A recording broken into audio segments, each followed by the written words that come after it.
मौजू है संभल कर चलिए।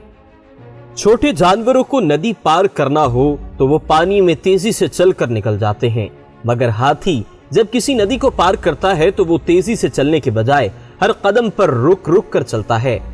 वो कदम निहायत एहतियात से रखता हुआ आगे बढ़ता है। इस फर्क की वजह यह है कि छोटे जानवरों के लिए कोई खतरा नहीं। पानी के नीचे मिट्टी नरम हो या सख्त, उनका हल्का फुल्का जिस्म बआसानी इससे गुजर जाता है। मगर हाथी गैर मामूली तौर पर बड़ा जानवर है। भारी जिस्म की वजह से उसके लिए यह खतरा है कि नीचे की मिट्टी अगर नरम हो और उसका पांव इसमें धंस जाए तो उसके लिए इससे निकलना सख्त मुश्किल हो जाएगा। यही वजह है कि हाथी जब तक ये न देख ले कि नीचे सतह मजबूत है, वो कदम आगे नहीं बढ़ाता। हर बार वो कदम रखता है तो इस पर अपना पूरा बोझ नहीं डालता। वो हल्का कदम रखकर पहले उसकी नरमी और सख्ती को आजमाता है, और जब अंदाजा कर लेता है कि जमीन सख्त है उसी वक्त उस पर अपना पूरा बोझ रखकर आगे बढ़ता है। नाजरीन, यहाँ गौर तलब बात यह है कि ये तरीका हाथी को किसने सिखाया? जिसका जवाब ये है कि अल्लाह तबारक व तआला ने। इसका मतलब ये है कि हाथी के इस तरीके अमल को खुदाई तस्दीक हासिल है। गोया जिंदगी के लिए खुदा का बताया हुआ सबक यह है कि जब रास्ते में किसी खतरे का अंदेशा हो तो उस तरह ना चला जाए जिस तरह बेखतरा रास्ता पर चला जाता है, बल्कि हर कदम संभल संभल कर रखा जाए।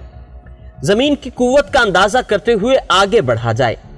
इंसान को खुदा ने हाथी से ज्यादा अक्ल दी है। जहां बारूद के जखीरे हों वहां आदमी दिया सिलाई नहीं जलाता। जिस ट्रेन पर पेट्रोल के डब्बे लगे हों उसका ड्राइवर बेएहतियाती के साथ इसकी शिंटिंग नहीं करता।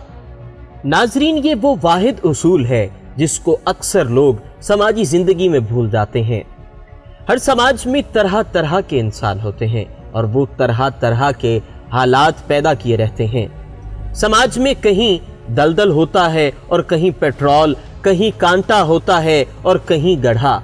अक्लमंद वो है जो इस किस्म के समाजी मौके से बचकर निकल जाए, ना कि उससे उलझकर अपना रास्ता खोटा करे। जिस आदमी के सामने कोई मकसद हो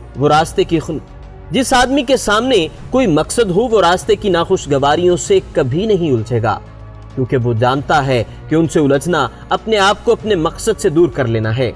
बामकसद आदमी की तवज्जो आगे की तरफ होती है, ना कि दाएं बाएं की तरफ। वो मुस्तकिल नताइज पर नजर रखता है, ना कि वक्ती कार्रवाइयों पर। वो हकीकत की निस्बत से चीजों को देखता है, ना कि जाती ख्वाहिशात की निस्बत से।